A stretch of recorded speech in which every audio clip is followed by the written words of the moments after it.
Thank you so much. So good to be here with everyone. And thank you to IJS for making this possible. So my meditation practice is all about cultivating certain qualities that I want to maintain 24/7 or as long as I can in the face of all the challenges of life, that I want that those qualities of presence that I cultivate in my practice is how I want to live.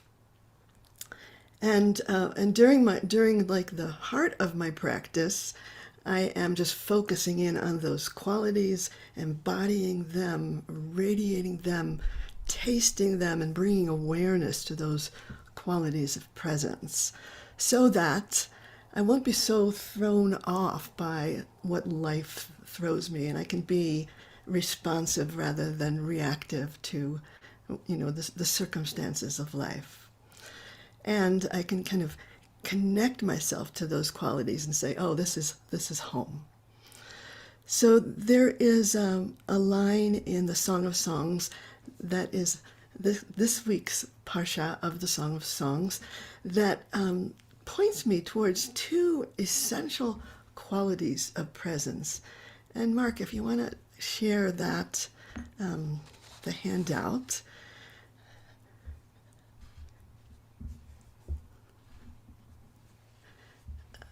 So what the verse says at the beginning of chapter 2, it says, I am the rose of Sharon, a lily of the valleys. And what it's pointing to me towards are these two essential qualities. And the one is what I call blossoming forth. It means that I want to be like a flower. And I note in my commentary here that the prophetic traditions really use this image of a flower to say this is who we are. We are ephemeral yet beautiful, blossoming forth, reaching towards the light. In great beauty and inspiration. We are, and so there's a movement inside us of blossoming forth that we want to connect with. And there is another movement inside us, which is suggested to us by these words, a lily of the valleys. And the word for valley is amakim, which also means the depth. And we each have these depths within us. So the quality of presence that I want it to be imbued with a sense of rooting down into my lineage, into my body, into my resources, into my really the source place inside me, so that I can be always kind of grounded in God, really, and feel myself supported in that way, so that my blossoming forth is sort of given strength and purpose through that rooting down. So, in order to kind of anchor these qualities into my being, I want to do two practices with you. One is a breathing practice, and another is the chant that we'll put inside us of those words. So the breathing practice says va'ani, and I just breathe into my heart, and chavatzelat hasharon is this sense of when I breathe out, I'm blossoming forth, and then I breathe back into my heart, and then I breathe down and send my breath into my roots. And then as I breathe in, I pull up that place of rootedness into my heart. So again, on the exhale, blossoming forth. On the inhale, centering myself. On the exhale, rooting down into my lineage, to my resource. And on the inhale, breathing up back into my center. From there, blossoming forth, exhale. Inhale back to center. And the exhale rooting down into those depths. And on the inhale, bringing those depths up back into my heart. And once more, we'll blossom forth on the exhale, just feeling yourself a flower bursting. Inhaling back into that. And exhaling down deep into the depths. And one more, inhale back into the heart. So just notice what that practice brings, a sense of expansion and a sense of depth, of connectedness. And we'll do this chant to sort of set it inside us in a beautiful way. And at the end of the chant, we'll return just for a couple minutes to the breathing practice of blossoming forth and rooting down. And then just allow those qualities of presence to be anchored inside you as we go into the silence. See if we can keep returning to them. So if you want to share the words again.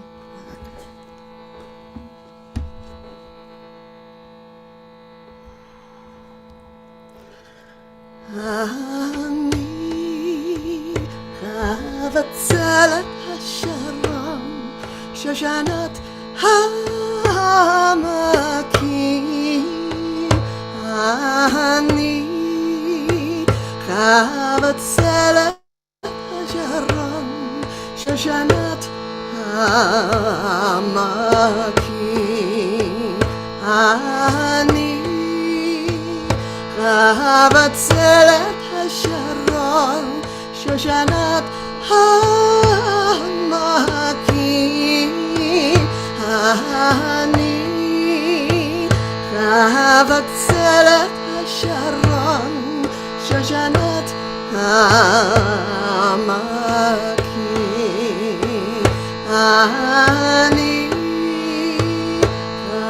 Vatsalat Hasharon Shoshanat Hamakim Ani Vatsalat Hasharon Shoshanat Hamakim. Sing this with me. Ani Vatsalat Hasharon Shoshanat Hamakim Ani Vatsalat Hasharon Shoshanat Hamakim Ani Vatsalat Hasharon Shoshanat Hamakim Ani Vatsalat Hasharon Shoshanat Hamakim Ani Vatsalat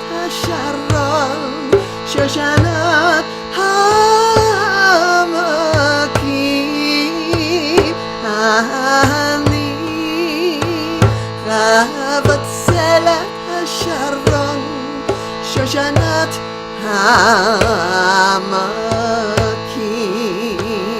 Ani Vatsalat Hasharon Shoshanat Hamakim Ani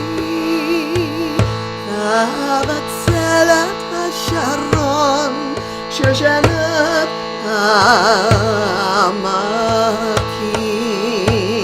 Ani Vatsalat Hasharon Shoshanat Hamakim Ani חבצלת השרון, שושנת העמקים. אני חבצלת השרון, שושנת העמקים. אני חבצלת השרון, שושנת העמקים.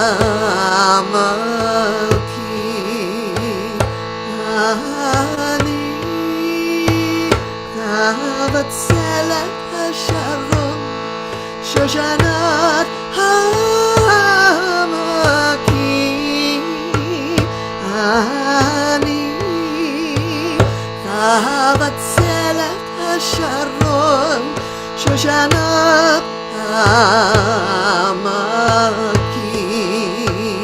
אני חבצלת השרון, שושנת העמקים.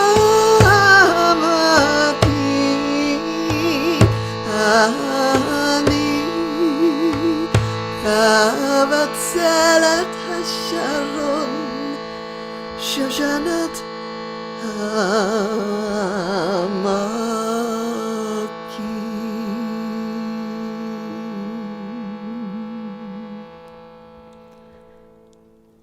And as we enter the silence, I invite you to close your eyes, focus on the breath, breathe into the heart.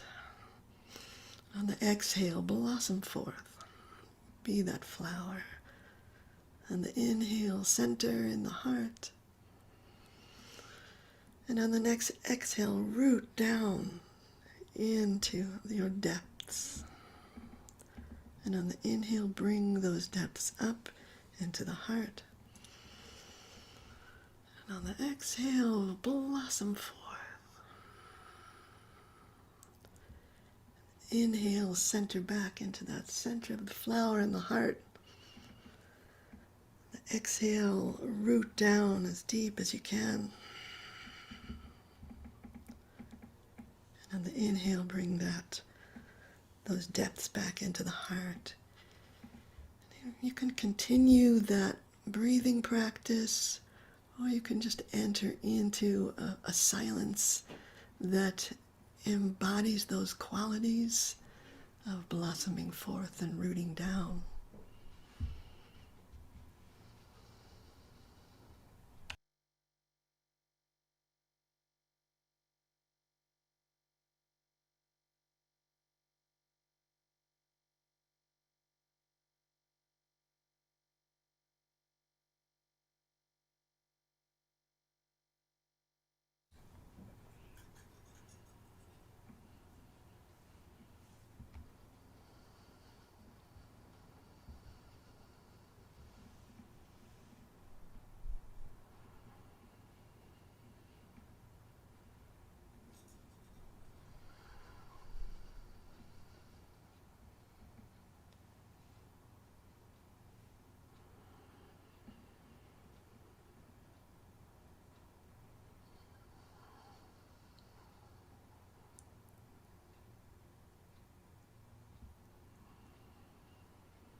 Shoshanat Hamakim Ani Chavatzelat Hasharon Shoshanat Hamakim Ani Chavatzelat Hasharon Shoshanat Hamakim Ani Chavatzelat Hasharon Shoshanat Hamakim Ani Chavatzelat Hasharon Shoshanat Hamakim Ani Chavatzelat Hasharon Shoshanat Hamakim. Once more. Ani Chavatzelat Hasharon Shoshanat Hamakim Ani Chavatzelat Hasharon Shoshanat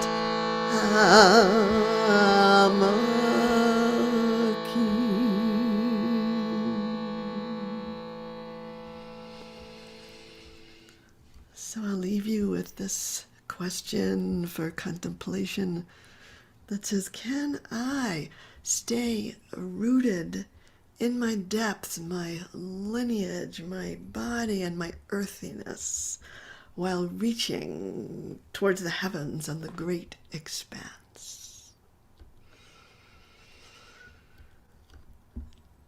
So I invite you also to open your eyes and look around the Zoom room, because each of these, flowers, after we have blossomed forth, each of us becomes a flower that wants to be seen and known and sniffed.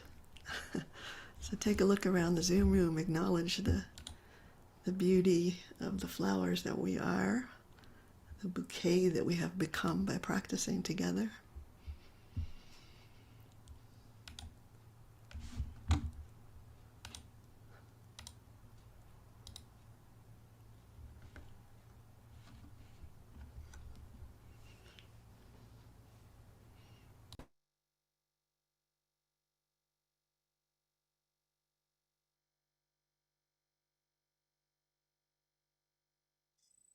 Thank you so much, Shefa.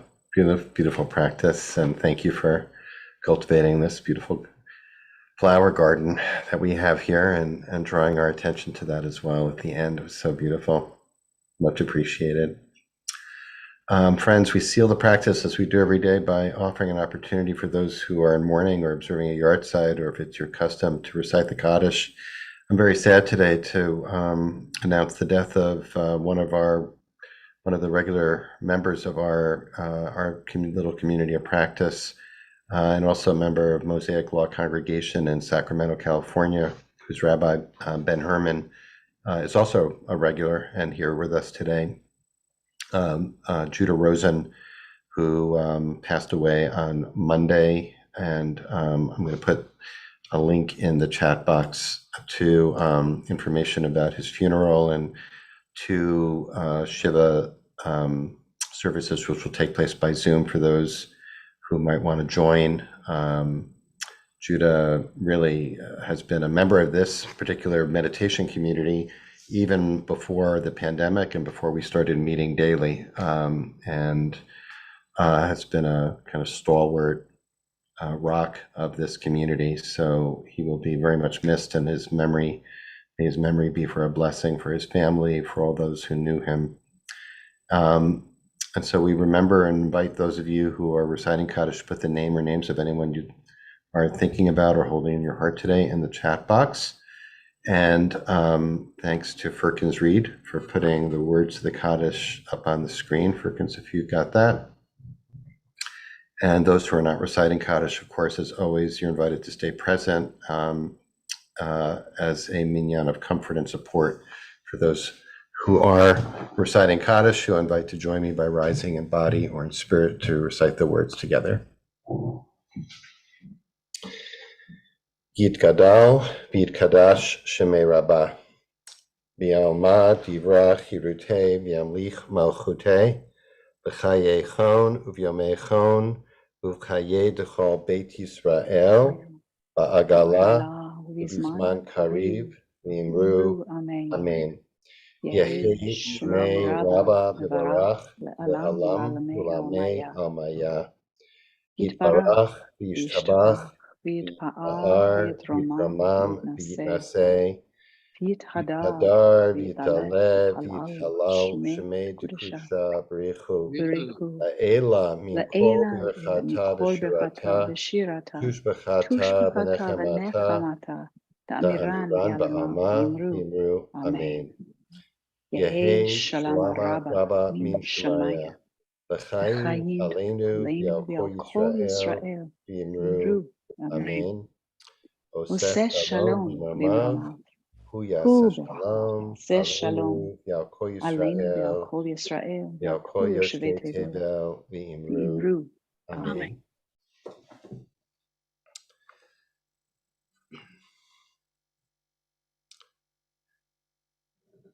Thanks, everyone, of course, for being here. If you're leaving us now, we hope you'll join us tomorrow. We'll be led in practice tomorrow by Rabbi Jenny Solomon of Beth Meyer Synagogue in Raleigh, North Carolina. And as I mentioned earlier, on Friday, our quarterly meditation sit in conjunction with the Jewish Addiction Awareness Network will be led by Rabbi Miriam Klotz to take us into Shabbat together. So we hope you'll join us tomorrow and or Friday or sometime soon. You're invited to stay on for a conversation with our teacher today, Rabbi Shefa Gold. I didn't mention at the beginning, but we'll mention here. I think Firkins put it in the chat that Shefa will be leading one of our month-long deep dives into different modalities as Jewish prayer practice.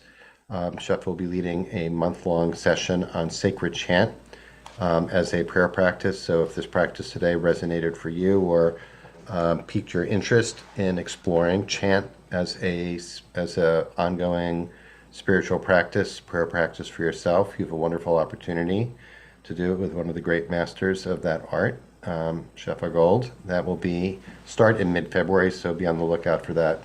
We'll send out the information in the near future about that. And oh yes, one more thing I didn't mention, which is that next week we'll be led in practice all week long by Rabbi Ari Lev Fornari of Kol Tzedek Synagogue in West Philadelphia. The theme of this week-long meditation series will be fight, flight, or freeze, meeting difficult emotions. So we'll be bringing our practice to bear on challenging emotions. Should not be a stretch for most of us. And we hope you'll join us. Of course, as always, you don't have to be there for all the sessions. You can join us for as many as you're able to, and all the sessions will be live streamed on our YouTube channel, recordings posted there as well. So I'm going to invite Shefa to come in for some conversation here about that beautiful teaching today. And if you have a question you'd like to pose, you can put it in the chat box and preferably preface it by writing question or just share your own reflection on the teaching today. So Shefa, I want to invite you, first of all, to people who've been around for these sits may know, but others may not know how you've been connecting the book of Shir HaShirim, the Song of Songs, with the weekly Torah portion through your series, Love at the Center. So this is an example of that. So I want to invite you just to talk generally for a minute about like what does Shir HaShirim have to do with the Torah portion. And then to be more specific about this particular connection, about this kind of flower practice that we did today, and the story in the Torah portion of Jacob and Esau. Okay. Well, a few years ago, I was guided to take the Song of Songs and divide it into parshiot, into sections, 52 different little sections, and make that my central Torah, because what I really want to do with my spiritual practice is to put love at the center of my life. And this is our mystical love song. And I thought that, it was an experiment to see, well, what would it mean just to live that, as Rabbi Akiva said that we could do. We could live our lives by the Song of Songs. And so each week I take just a couple verses and just really allow it to guide me in my relationships, in my practice. Uh, and then I started to notice that each parsha had a connection with what the Torah was saying as well. And I started to spell that out in my writings. And I think it was really on this IJS meditation, someone said, well, what is this? I mean, they asked that question, well, what does it have to do with the Torah portion? And and inside myself, I thought, well, everything is connected. It must have something to do with it. So just as an example, this week, I say that it's Jacob. If we see Jacob, the quintessential human, as flowering, that his flowering is complicated by the thorns of his past, namely Esau and the legacy of deception that he has. So before he meets Esau again, he has to encounter his own depths. He has to encounter what he has kind of pushed down inside him, the Shoshanat HaAmakim, the rose of the depths that is in him. And that beautiful rose gets to flower as a new layer of identity, which is called Yisrael. But it has thorns that actually injure Jacob during his long night of wrestling. So this is our task as well, risking those It's thorns, okay. I can walk. Oops, hold on. Sorry. risking those Oh, thorns. yeah, right. Yeah, right. Walk. Making peace with our past and with our lineage is an essential aspect of this journey of awakening or flowering.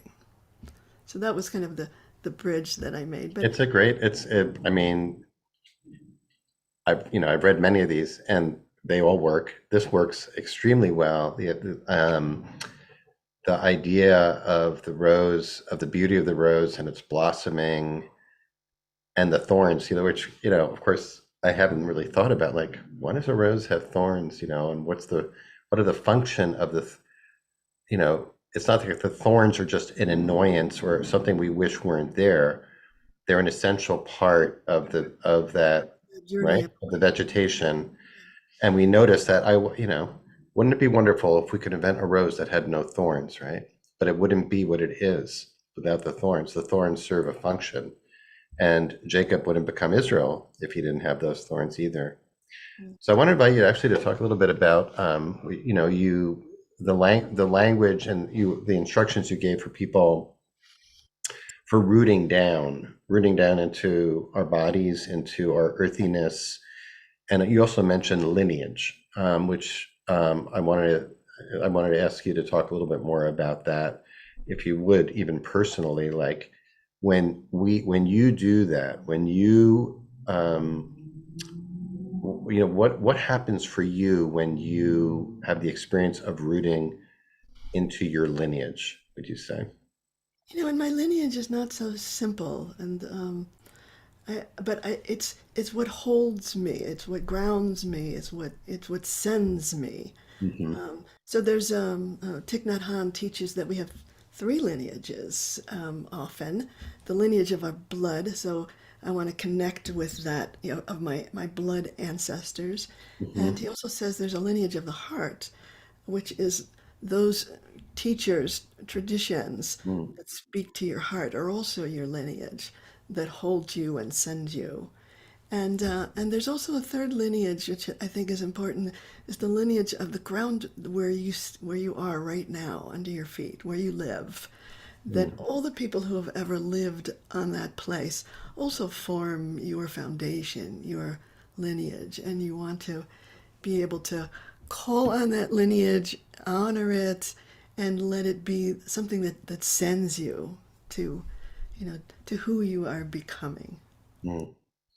That is really great and extremely helpful. And like you said, I mean, you started off saying, I think you just, you said my lineage is not simple. I think is that what you said, right? Of course, not and true for all of us, right? and there's this, The thorns are in, there's the thorns in the lineage, and that in all of them. and my healing is the healing of my ancestors as well. Mm, I'm doing it on behalf of them and the descendants. It's not just my healing or my hmm awakening. hmm Great. And the blossoming, like one of the things I really appreciated about this practice today was the connection between inner and outer, right? You were inviting us on the inhalation to go, to go into those depths Mhm. and the exhalation to blossom forth. I want to invite you to say a little bit more about what does that feel like? What does the blossoming feel like? It feels like blossoming is expanding into my true breadth. Mm, It's like I make myself small, and I have myself kind of delineated by who I think I am and who other people think I am. And I want to break through those definitions and really, past the identities that I've been given. mhm, And for me, it's like the most profound identity is being a soul, and which really has the quality of the infinite in it. And so, but I want that blossoming forth, that process of awakening also to bring beauty to the world and bring kindness and bring something, of a fragrance that is, and so to me, the flower is such an amazing image. And I have a little flower garden that inspires me, and I just feel like it's over the top extravagant to be a flower, mhm. you know. And I live at a high elevation, and the higher you go, the more extravagant the flowers are. What do you mean by what do you mean extravagant? Just like um, their colors and their fragrances, they need Hmm to be able to call attention hmm to the to the birds, to the insects, to them and to themselves. Like It's like I'm really here. yeah, You may not think it, but here I am. to walk among the wildflowers and feel like, oh, that's me. That's one of my people. Right. Well, as they say, our practice begins at the end of our practice. So I just want to thank you for the imagery and want to invite people to spend the rest of your day and the rest of this week of Parshat Vayishlach, rooting down into those depths that Shefa invited us to. And I as want we to say just inhale, one other yeah, quality that I go feel ahead. like from the blossoming forth is generosity, is finding that life force and giving it over in lots of different forms, but really that's one of the qualities that I want to cultivate in my life is generosity. So rootedness and generosity, and I'm always challenged, because there's times when I go to that fight or flight freeze place, and I don't and it cuts me off from those resources, and it keeps me from expanding into the true breadth of who I really am. Mm, So I think the practice is kind of monitoring and noticing what state we're in each moment, and to kind of feel that the text is kind of a challenge to say, oh, go a little deeper, expand a little wider into who you are.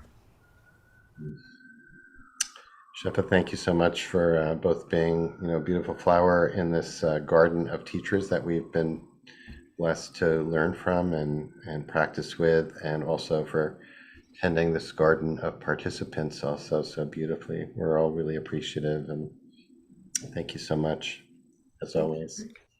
I want to thank Firkins Reed for stepping up today to hold our tech space.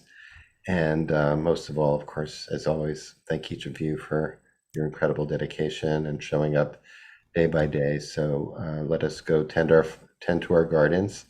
And we hope to see you tomorrow with Rabbi Jenny Solomon, and on Friday with Rabbi Miriam Klotz. Everyone, blessings, everyone. Be blessed.